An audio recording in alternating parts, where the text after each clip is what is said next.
Good morning বন্ধুরা, কেমন আছো সবাই? আশা করি সবাই খুব ভালো আছো আর আমিও খুব ভালো আছি।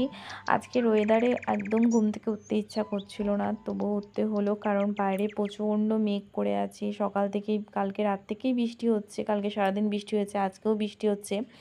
তো আমি এখানে পুরো সকালে উঠে ঝাঁটটা দিয়ে নিচ্ছি আর তোমার সোফার কভারটাও পরিয়ে নিলাম।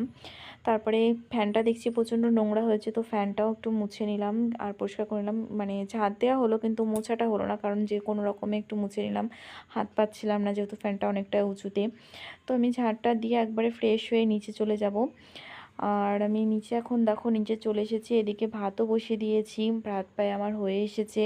আর এদিকে আমি পোস্তর জন্য আলু কেটে রেখে দিয়েছি, আমার পোস্ত বাটা হয়ে গেছে। আজকে যেহেতু শনিবার নিরামিষ, সেহেতু সব রান্নায় নিরামিষ হবে। আর এদিকে আমি পোস্তটাও বসিয়ে দিয়েছি আর পোস্ত আমার হয়ে গিয়েছে। পোস্ত পোস্ত হয়ে যাওয়ার পরে আমি এদিকে ডালটাও বসিয়ে দিয়েছি। আর আমি সব একে একে সব রান্নাগুলোই করে নিই, চলো। আর এদিকে আমি কচুটাও সেদ্ধ করার জন্য ঘরে বসিয়ে দেবো প্রেশার কুকারে। তো আমার সব রান্নাগুলোই হয়ে গেছে, কমপ্লিট। পোস্ত হয়ে গেছে, এটা ডাল।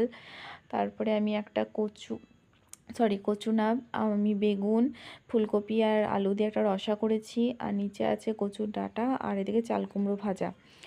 আর এদিকে আছে সোয়াবিন। তো আমার সব রান্নাগুলোই হয়ে গেছে। আর দেখো গ্যাসটা কেমন নোংরা হয়ে পড়ে আছে, এদিকে বাসনও আছে। তো সবগুলো আমি এখন পরিষ্কার করে,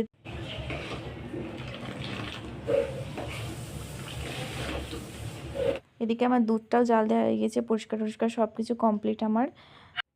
তো একেবারে আমি সন্ধ্যাবেলা নিচে নেমে এসেছি আর এখন আমি বাসনগুলো তুলে নিচ্ছি। আর এখানে মা এসে কিছু একটা বলছিল, যাই হোক আমার সেটা এখন মনে নেই।